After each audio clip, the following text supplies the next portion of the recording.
Title thumbnail দেখে আপনারা কিছুটা আশ্চর্য হচ্ছেন। অপারেশন অক্টোপাস এটা আবার কি? দেখুন, 5ই আগস্ট পরবর্তী পরিস্থিতিতে বাংলাদেশ যে পুরোপুরি চেঞ্জ হয়ে গেছে এবং ভারত বিদ্বেষী একটা মনোভাব সরকারের মানে অন্তর্বর্তী সরকারের রন্ধ্রে রন্ধ্রে বহমান, সেটা কিন্তু আমরা স্পষ্ট বুঝতে পারছি। এবং প্রতি মুহূর্তে প্রতিনিয়ত ভারত বিরোধী একটা এজেন্ডা তৈরি করার চেষ্টা করা হচ্ছে। ভারতের বিরুদ্ধে প্লট করার জন্য বাংলাদেশকে ব্যবহার করা হচ্ছে, বলা ভালো বাংলাদেশকে ব্যবহার হতে দেওয়া হচ্ছে। এবং সেটা পুরোপুরি যে কার মদতে হচ্ছে সেটা কিন্তু আমরা মোটামুটি আন্দাজ করতেই পারছি, এতদিনে বুঝতে পেরে গিয়েছি। এই মুহূর্তে দাঁড়িয়ে আপনাদের নিশ্চয়ই স্মরণে থাকবে 2024 সালে যখন শেখ হাসিনার যে সেখান থেকে তাকে বিতাড়িত করা হলো, শেখ হাসিনা যে চলে এলেন, তারপরে আমরা একটা ছবি দেখতে পেয়েছিলাম বাংলাদেশে, যেই জায়গা থেকে প্রথম একটা দাবি উঠেছিল একটা মিছিলের থেকে যে কলকাতা দখল করে নেব আমরা। সেই ছবিটা একবার আপনাদের দেখাই, তারপরে আমরা এই আলোচনার মূলে আসব। দেখুন, ভারত তো দূরের কথা, আমেরিকা আমাদের সাথে টিকবে না ইনশাআল্লাহ। আমরা দেখছি 4 দিনের মধ্যে আমরা কলকাতা দখল করে নেব ইনশাআল্লাহ। আমরা দখল করে নেব আসাম দখল। সামরিক বাহিনী, ছাত্র জনতা আমরা একত্রে আছি। আমরা আবার 5000 সদস্য, এই 5000 সদস্যের মধ্যে অর্ধেকই নবীন, 2500 আমরা যুদ্ধের মাঠে যেতে পারি। আর এর সাথে যদি 30 লাখ ছাত্র জনতা যোগ হয় তাহলে ভারত তো দূরের কথা, আমেরিকা আমাদের সাথে টিকবে না ইনশাআল্লাহ। আমি মেজর শরীফ, আমি বলে দিচ্ছি ভারতকে যে ট্রেনিং আমরা নিয়েছি, যে যুদ্ধ আমরা করেছি, আমরা শুধু 2 লক্ষ সৈনিক না, আমাদের সাথে 18 কোটি জনগণ আছে। আমাদের ট্রেনিং, আমাদের দক্ষতা ভারতের চেয়ে অনেক বেশি। আমরা যদি একবার সাহস করে আমার দেশকে যুদ্ধ করবে, আমরা বলে দিচ্ছি 4 দিনের মধ্যে আমরা কলকাতা দখল করে নেব ইনশাআল্লাহ। আমরা দখল করে নেব আসাম দখল করে নেব। 1 বছর আগের পুরনো স্মৃতি একটু টাটকা করে দিলাম আপনাদের, কিন্তু কেন এটা করলাম এবারে তার বিস্তারিত বিশ্লেষণে আমরা আসব। আমার সঙ্গে স্টুডিওতে উপস্থিত রয়েছেন defence expert RK Srivastava sir. RK sir, আপনাকে স্বাগত আজ তাক বাংলায়। স্যার, এই যে আমরা ছবিটা দেখালাম 1 বছর আগের, মানে ওই অগাস্ট সেপ্টেম্বর ওই সময়কারই হবে হয়তো, সেই সময় এই একটা মিছিল এসছিল এবং কলকাতা দখলের হুমকি দেওয়া হয়েছিল, হুঁশিয়ারি দেওয়া হয়েছিল। এইবারে এই কলকাতা দখল করার যে ইচ্ছে, সেই ইচ্ছেটাকে একেবারে বাস্তব করার জন্য বাংলাদেশে যে কি সমস্ত অপারেশন হচ্ছে, মানে আপনি কি সেটা নিয়ে কিছু আমাদের জানাতে পারবেন?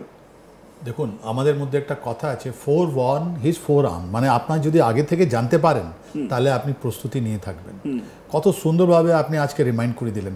আপনাদের চ্যানেলে আরো একটা বেরিয়েছে না যে জেহাদিরা কিছু বলছে, আপনার কাছে থাকলে আপনি দেখান, শোনান, একটু দেখি আমি। বেশ, আমরা একটু সেই জিহাদি 2 দিন আগেই আমরা আজ তাক বাংলায় দেখিয়েছিলাম যে হিন্দুদেরকে কিভাবে শেষ করা হবে, কিভাবে খতম করা হবে, পুরো একদম পুরো নীল নকশা বলে দিচ্ছে সে।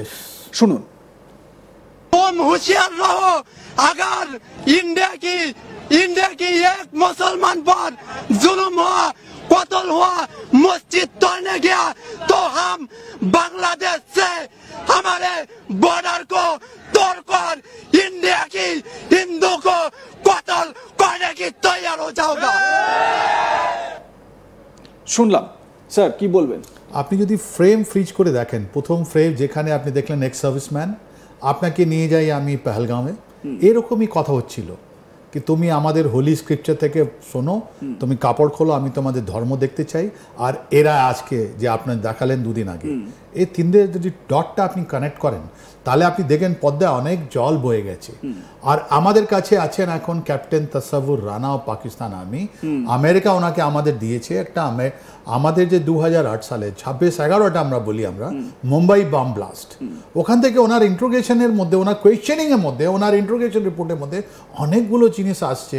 আর এই জিনিসগুলো যখন আমরা বাংলাদেশের দিকে তাকাচ্ছি, মনে হয় একটা অপারেশন ওখানে চলছে যারা খুবই সিরিয়াস। যদি আমরা ওদিকে যদি নজর না দিই তাহলে ওটা আমাদের জন্য অনেক সিরিয়াস হয়ে যাবে। ওর নাম আমার মনে হয় একটা কনসেপ্ট আছে, আমাদের স্ট্র্যাটেজিক কনসেপ্ট আছে, ওটা আমরা বলি অপারেশন অক্টোপাস। তো নিশ্চয়ই আপনি অপারেশন অক্টোপাসের সম্বন্ধে জানতে চান। অপারেশন অক্টোপাস একটা কনসেপ্ট আছে, স্ট্র্যাটেজিক কনসেপ্ট। আমি একটু স্পেসিফিক ভাবে এটা জানতে চাই যে অপারেশন অক্টোপাস কি নাম দেওয়া হয়েছে নাকি একটা কনসেপ্ট নিয়ে এগোনো হচ্ছে? এই কনসেপ্ট আছে, কনসেপ্ট ইজ অপারেশন, একটা কনসেপ্ট ওকে বলি আমরা অপারেশন অক্টোপাস। এই নামটা কনসেপ্টটা অ্যাকচুয়ালি দিয়েছে ইসরায়েলি প্রাইম মিনিস্টার নেথানিয়াহু, যিনি আগে ছিলেন। উনি কি বলছেন, একটা অক্টোপাসের একটা মাথা আছে আর 8 থেকে বেশি ওদের হাত পা আছে, যেটা একটা শিকারকে নিয়ে ধরে নেয়, ওকে মেরে চুষে সব খেয়ে নেয়, রাইট, নষ্ট করে দেয়। এটা আপনার দিয়েছিল আপনাকে ইসরায়েলি প্রাইম মিনিস্টার। আপনি যদি অপারেশন রাইজিং লায়ন দেখেন, ওর মধ্যে ওই ইরানকেই বললো, ইরান মাথা আছে যেখানে প্ল্যানিং হচ্ছে, ওখান থেকে পয়সা আসছে ডলার, যেটা আপনার এনার্জি যেটা ওরা বিক্রি করে, তেল বিক্রি করে আনতো। আর ওরা কোথায় কোথায় ওদের যে আটখানা দেখুন আপনি না, হিজবুল্লাহ, হামাস, সিরিয়া, ইরাক, ইহুতি, আর নিজে একটা মিসাইল অ্যান্ড অতগুলো জিনিস বানাচ্ছিল। তো বলছে একটা মাথা আছে, আর মাথার সঙ্গে যতগুলো ইনাবলার্স ওরা বলছে, ইনাবলার্সগুলো নিজের থেকে দূরে ওরা রেখেছে 2000 কিলোমিটার, 5000 কিলোমিটার, রাইট। এটা ছিল ওদের রাইজিং লাইনে অনেকগুলো, ভালো করে আপনি বুঝতে পেরেছেন। আমাদের অপারেশন সিন্দুরের সেম জিনিস, কনসেপ্ট অক্টোপাস। কি করে অক্টোপাস? দেখুন, পাকিস্তান আর্মির আইএসআই যেটা আছে ওটা মাথা। ওরা কি করেছে, হিজবুল মুজাহিদিন, লস্করে তৈবা, জৈশে মোহাম্মদ, অনেকগুলো লোক ওরা তৈরি করলো, ওদেরকে পয়সা দিল, ওদেরকে ট্রেনিং দিল, রিক্রুটমেন্ট দিল, ইন্ডক্ট্রিনেশন দিল, ওদেরকে লঞ্চিং প্যাড দিল, সব জিনিস দিয়ে আমাদের দেশে ধ্বংস করার জন্য চেষ্টা করলো। মাথা কোথায় আর ওদের হাত কোথায় দেখুন আপনি, টেন্টিকলস কোথায়, সেম জিনিস। আপনি যদি আগস্ট 2024 থেকে এখন পর্যন্ত দেখেন, শুধু চারাটা পাল্টে গেছে, টুপি পাল্টে গেছে, কিন্তু কথাটা আরো এগ্রেসিভ হয়ে গেছে, রাইট। এটাই অপারেশন অক্টোপাস এখন ওখানে তৈরি। তাহলে ওখানে তা মাথা হতে লাগবে। মানে আপনি তো স্যার যা বলছেন, মানে আমি যেটা বুঝতে পারছি সেটা ওই মিলিটারি মোল্লা অ্যামালগামেশন, সেই থিওরির কথা বলছেন। বাহ বাহ, মিলিটারি মোল্লা অ্যামালগামেশন, রাইট, অ্যাবসলিউটলি কারেক্ট। কিন্তু এখানে বাংলাদেশ আর্মি একটু ওর মধ্যে ফাড় হয়ে গেছে। আপনি জানেন বাংলাদেশ আর্মি এখন একটা নয়, বাংলাদেশ আর্মির একটা ওদের আর্ম ফোর্সের ডিভিশন আছে, ওকে এএফডি বলে, রাইট। ওই এএফডি যেটা আছে ওটা আপনাদের আলাদা করে দেওয়া হয়েছে, আর ওটা ওনার যে চিফ আছেন, রাইট, কামরুজ্জামান, ওনাকে এখন নতুন চিফ করাতে চেষ্টা করা হচ্ছে। তো উনি এর মধ্যে ইনভলভ আছেন। কিন্তু বাংলাদেশ আর্মি পারসে, যেটা আমরা বলছি, Bangladesh army, Bangladesh navy, Bangladesh air force, অনেকগুলো লোক এর মধ্যে ইনভলভ নয়। এটা সুও মোটো। এর হেড যেটা আছে, হেড, ওটাই আমরা বলি ডিপ স্টেট। আপনি বারবার জিজ্ঞেস করেন ডিপ স্টেটটা কি, আজকে আপনি বুঝতে পারবেন, দেখুন, রাইট।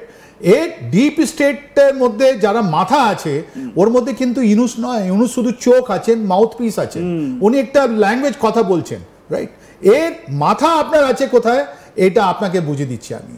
দেখুন, এর মধ্যে সব থেকে দুটো গ্রুপ আছে এর মধ্যে, রাইট। যে মাথাটা কন্ট্রোল আপনি নিজেই বুঝতে পারবেন। এর যদি আপনি ফিঙ্গারগুলো, আপনি এই যে টেন্টিকলসগুলো যেটা আপনি অক্টোপাস যদি আপনি আইডেন্টিফাই করতে পেরেছেন, তখন আপনি বুঝতে পারবেন কারা এটা ডাইরেক্ট, কোথায় থেকে পয়সা আসছে, কোথায় থেকে ওয়েপন আসবে, আর কি করে এক্সিকিউট করবে, রাইট।